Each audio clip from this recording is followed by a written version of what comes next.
자, 그러면 우리 네. 박병창 부장님 모시고 또 오늘 이야기 좀 나눠보겠습니다. 교보증권 박병창 부장님 어서 오십시오. 예, 안녕하십니까. 네, 어서 오세요. 반갑습니다. 아유, 목이 갑자기 물 먹어서 그렇습니다. 달라지셔서 예. 아이고 마음이 아픕니다. 항상 우리 박병창 부장님은 저희가 더 신경을 많이 좀 써드려야 됩니다. 김프로님 아시겠죠? 제가 나이는 제가 좀 더 많은데. 네, 신경 써드려야 저도 됩니다. 신경 써주세요. 자, 그러면 부장님과 함께 어제 마감부터 살펴보나요? 예, 미국 시장은 혼조로 마감했습니다. 장 시작할 때는 어제 그 중화권 증시가 급등을 했죠. 그래서 강보합 시작을 했습니다. 그런데 그 중화권 중국에서 브리핑 내용이 있었습니다. 좀 이따 말씀드리겠지만 사실 브리핑 안을 보니까 특별한 내용이 없었어요. 그런 가운데 뭐 애플 우려는 계속 있고 테슬라에 대해서도 계속 보고서들이 좀 우려스러운 보고서들이 나오고 있습니다. 그래서 애플과 테슬라가 하락을 했어요.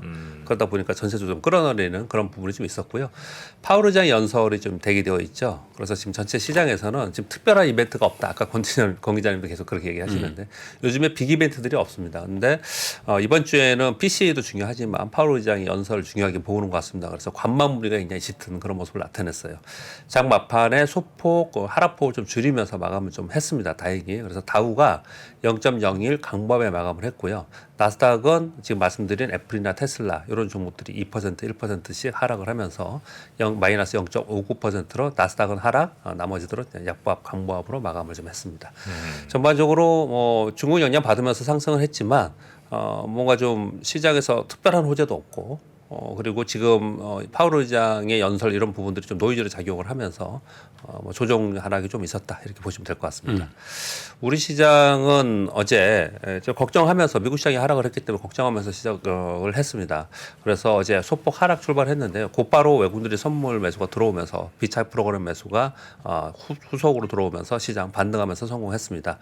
반등하면서 성공한 이유 중에 이제 두 가지를 꼽은다면 직전에 있었던 월요일날 우리 시장이 하락을 했잖아요. 그런데 제가 어제 말씀을 드리기를 선물 시장에서 외국인들이 매수로 끝나더라. 그리고 매도 규모도 줄였더라. 그리고 중화권 증시는 반등하면서 마감을 했다. 네. 그런 가운데 어제 중화권 증시가 급반등을 했습니다. 상해가 2.3% 반등했고요. 항생지수가 5.2%, 대만 1% 반등했는데 아까 요 얘기 잠깐 나누시는 것 같던데 상해 종합지수가 11월에 8.8% 올랐고요. 항생지수는 11월에 24% 급등했습니다. 그 전날 10월 달에 많이 빠졌죠. 예, 10월 달에 다른 나라들 오를 때 많이 빠졌었죠. 많이 빠졌거든요. 예. 대만이 13.5% 상승했습니다. 상대적으로 우리 시장보다는 좀 오르는 중화권 시장이 오르는 그런 모습을 나타냈습니다. 네, 그러면서 우리 시장이 같이 반등에 성공했다고 보시면 될 것 같습니다. 코스피는 1% 반등을 했고요. 2,433포인트. 그리고 코스닥은 1.34% 올라서 727포인트에 마감을 했습니다. 외국인들이 소폭이나마 매수를 해줬고요. 어제는 독특했던 것은 기관들이 전체 기관이 거의 대부분 다 사줬습니다. 중앙권 증시 올라오면서 눌림에서 다시 올라오면서 좀 매수를 하는 그런 부분이 좀 있었습니다. 섹터별로는 은행 섹터가 어제 가장 강했고요. 그리고 제약바이오 섹터 그리고 우주항공 섹터가 그냥 강한 모습을 좀 나타냈습니다. 전반적으로 또 이 부분 보면요, 그러니까 낙폭과대 종목들이 올라오는 그런 특징을 좀 보여주고 있습니다. 오늘은 우리나라의 그 산업 생산과 소매 판매 발표되고요. 경기 지표가 발표되고 중국의 제조업 그리고 서비스업 PMI 발표되고요. 소폭 둔화되는 걸로 지금 예상치는 나와 있는 상황이고요. 미국의 ADP 고용 보고서도 소폭 좀 나빠질 거라고 보여지고 있고 PC는 뭐 이렇게 크게 움직임이 좀 없는 것으로 지금 보여지고 있는데 오늘 이런 지표들이 나와서 전반적으로 시장에 좀 영향을 줄 것 같고요. 오늘 그 시황 전망에서는 최근 들어서 빅 이벤트가 없다 그랬지 않습니까? 그래서 이런 질문을 한번 던져보고 싶어요. 우리가 고민을 좀 할 부분입니다. 미국의 3대 지수의 최고점, 최고 지수 대비, 역사적 신고 지수 대비 어느 정도 지금의 위치에 있느냐를 보면요. 다우는 마이너스 8% 정도에 있고요. S&P 500은 마이너스 17%, 나스닥이 마이너스 31%였습니다. 너무 다르죠. 너무 극명하게 이게 차별화가 지금 이루어지고 있어요. 네. 다우존스 산업지수가 상대적으로 강한 것은 10월에 14%로 올랐거든요. 이것은 3분기 실적 발표를 하면서 상대적으로 다우존스 산업지수에 구성된 30개 종목들의 실적이 좋아서 그 종목들 중에서 뭐 신고가 나는 종목도 나타나고 이러면서 다우존스 산업지수가 상대적으로 강했는데 여하튼 이걸 떠나서 이 부분은 우리가 고민을 좀 해볼 필요가 있습니다. 실제로 이런 많은 전문가분들이나 보고서에 이 얘기를 많이 하고 있습니다. 금리 상승 구간에서 성장주는 하락하고 가치주가 상승한다는 이론적 배경이 있죠. 그런 수급 때문에 이런 현상이 계속 일어나느냐? 라는 거예요. 이 영향 물론 받았겠죠. 그러나 지금은 물가의 피크아웃, 금리 인상의 폭의 피크아웃을 논하고 있는 상황인데 아직도 여전히 어제도 그랬고 계속 나스닥이 약하고 다우는 상대적으로 강한 모습을 네. 보이고 있단 말이에요. 그렇다면 이것만은 아니지 않냐라는 얘기가 지금 나오고 있는 거예요. 그러면 뭐 때문이냐? 뭐 때문에 나스닥이 상대적으로 계속 이렇게 약하고 종목들이 약하냐? 이제 두 가지 측면을 보는 건데 하나는 금리의 고점이나 고금리의 향후 유지 기간에 대해서 논쟁이 계속 강하고 연준위원들이 매파적발을 계속 하잖아요. 그러니까 성장주의 투자 심리는 아직까지 회복하기에는 아직 더 기다려보자 이런 심리가 작용을 하고 있는 게 한 가지인 것 같아요. 그리고 이걸 보면은 이런 거죠. 만일 금리 인상의 피크아웃이나 물가에 대한 확실한 고점에 대한 인식이 되면은 나스닥이나 성장주가 상대적으로 좀 급하게 올라올 개연성은 분명히 존재는 했습니다. 네. 근데 그것만 믿고 이쪽에 계속 가지고 있거나 투자하기가 좀 어렵지 않겠냐라는 거예요. 그 다음에 의구심은 뭐냐면 이 분위기로 2024년 내년에 계속 가는 거 아니야? 이런 얘기들을 많이 지금 하고 있죠. 그 전통 경제, 국영제에 있었던 산업들이 상대적으로 좋을 개연성이 높다. 그동안에 10년 동안 올라왔던 빵주나 성장주들이 상대적으로 약할 수밖에 없다. 이런 얘기들 계속 하고 있는 상황이고 또 한 가지는 그 속에서 변화가 이루어지지 않겠냐. 그 주도 섹터나 주도 기업의 변화가 생기는 게 아니냐. 이 말은 뭐냐면 나스닥에 있는 빵주들이라고 표현하는 마가주라고 표현하는 그동안에 끌고 왔던 빅테크의 상위 종목들 중에서도 선별되면서 그중에서 살아남는 기업들과 그리고 후퇴하는 기업들이 이제 선별될 가능성이 굉장히 높다. 그것을 구분해내야 된다. 이런 보고서를 요즘 굉장히 많이 나오고 있습니다. 이 부분은 우리나라 전체 시황에도 영향을 많이 주지만 내년에는 굉장히 불확실성 속에서 결국은 섹터나 기업 위주로 주식 위주로 종목별 위주로 투자를 해야 된다 이런 얘기를 많이 하고 있지 않습니까? 네. 그래서 이 고민이 올 연말과 내년 초에 가장 큰 고민 중에 하나라고 생각이 들어요.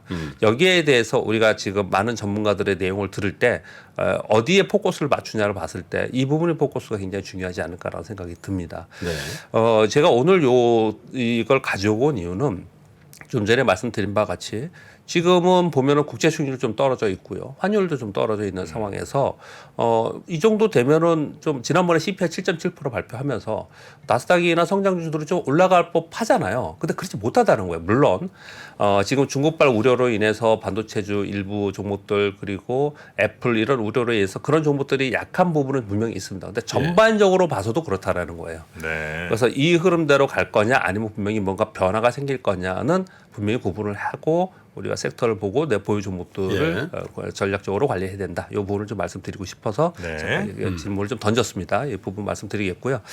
그리고 국내 시장의 흐름을 보면요.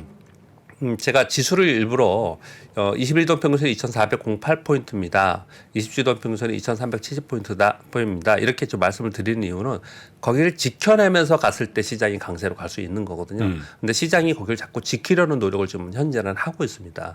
시장 조정 하락 구간에서 어제 같은 경우에 금융주가 떴어요. 그리고 낙폭과대주가 순환 상승하는 거 보면은 수급 자체는 하락 방어를 좀 하고 있구나라는 게 많이 느껴지고 있는 그런 시장이고요.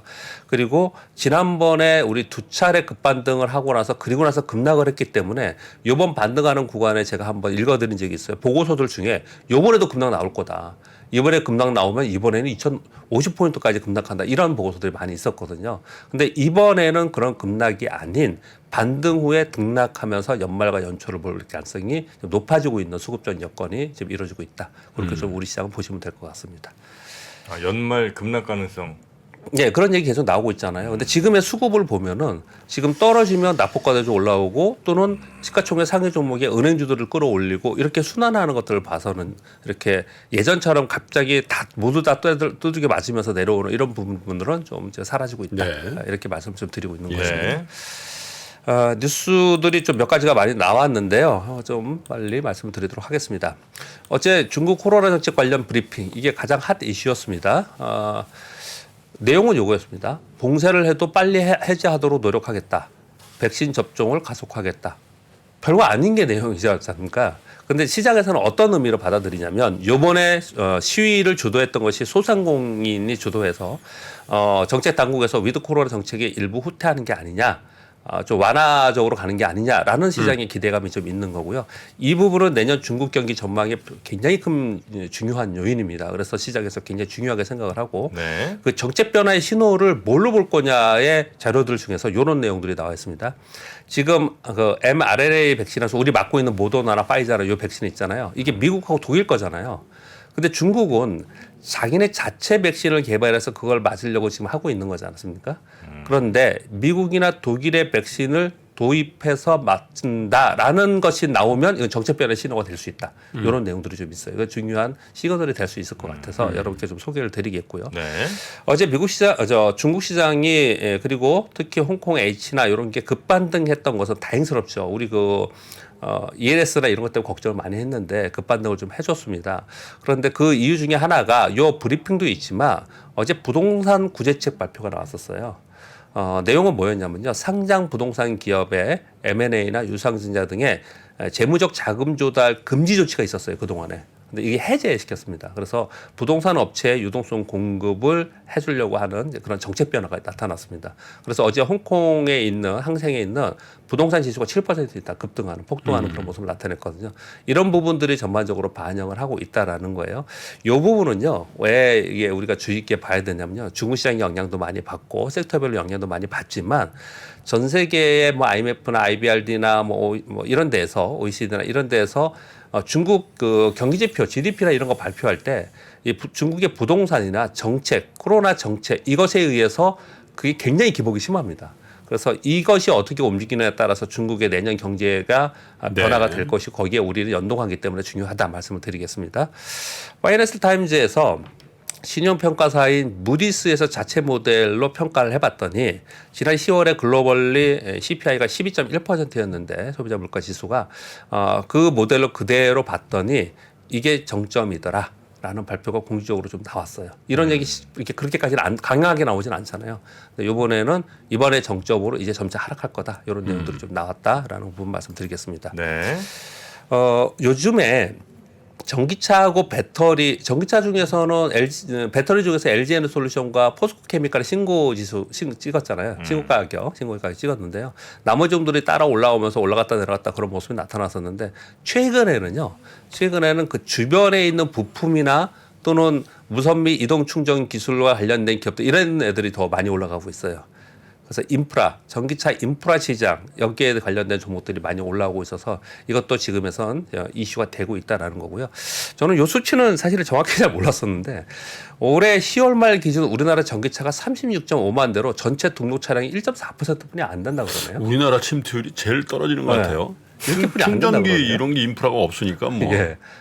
그래서 이 인프라 시장이 어마어마하다라는 얘기를 지금 하고 있는 거예요. 그래서 주요 대기업에서도 여기 진출해서 선점 경쟁을 하고 있다. 글로벌 한 10% 되잖아요, 그죠? 네, 그렇죠. 중국이 제일 높고, 뭐 유럽 있고 미국 있고 그런데 우리 1.4% 굉장히 낮잖아요. 그래서 여기 시장에 대해서 기대감이 많이 있는 상황이고, 그래서 테마를 이루고 있다 이렇게 말씀드릴 수 있겠고요.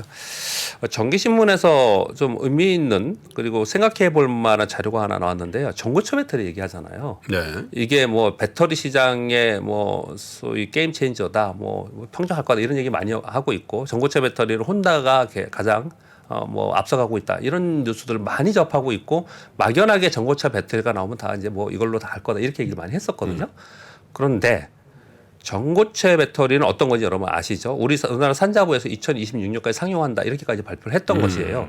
그런데 전고체 배터리를 개발하고 있는 최선두에 있는 세 분이 이런 얘기를 했어요. 현대차와 서울대 배터리 공동연구센터장께서는 전고체 배터리 아직 상용화 고비 못 넘었다. 이게 되게 파장이 컸습니다. 그 전에는 어떤 게 있었냐면은 SK이노베이션 배터리 개발 센터장님께서는 2030년까지 전고체 배터리 상용화 가능성 낮다. 또 LG에너솔루션 개발센터장은 생각보다 전고체 배터리 기술 개발 그리고 상용화 쉽지 않다. 이게 지금 세 군데지 않습니까? 보면은 LG엔솔, SK이노베이션, 현대차 여기서 전부 다들 이런 얘기들 좀 하고 있어요. 그래서 이게 생각보다 지금 늦구나. 그런 의견들이 나와서 이쪽에 또 관심이 많으신 분들이 많이 있기 때문에 참고를 좀 하실 필요가 있을 것 같습니다. 네. 뭐 하실 말 있을 것 같습니다. 아니 예. 뭐 전고체 배터리 공장 만든다는 뭐 이런 미확인 뉴스에 또 하나 들어간 적 있지 않겠습니까? 뭐 또- 제가. 아니 또 주식을 들어갔다고요? 예전에. 예. 뭔데?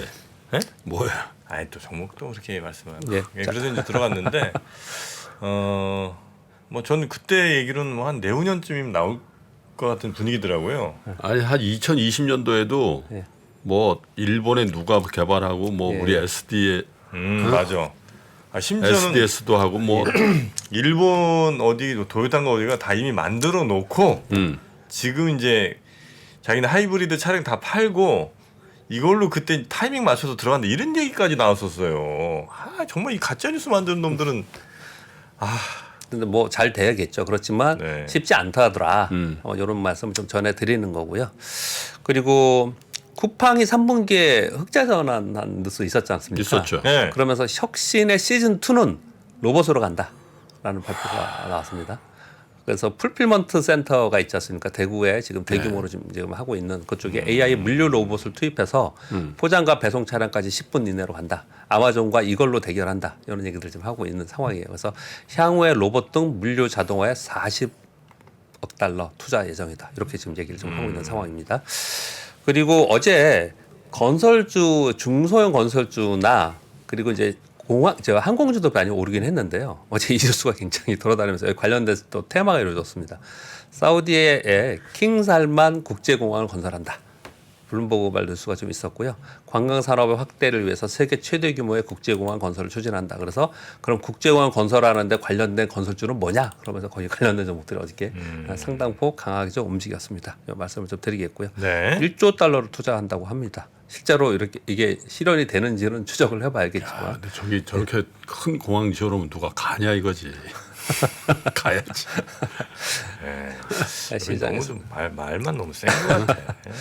그리고 제도 개편안이 지금 추진되고 있는 게 있지 않습니까? 예. 잠깐만 이 두 가지만 간략하게 말씀드리도록 하겠습니다. 금융위에서 제도 개편안을 지금 얘기를 하고 있는데요.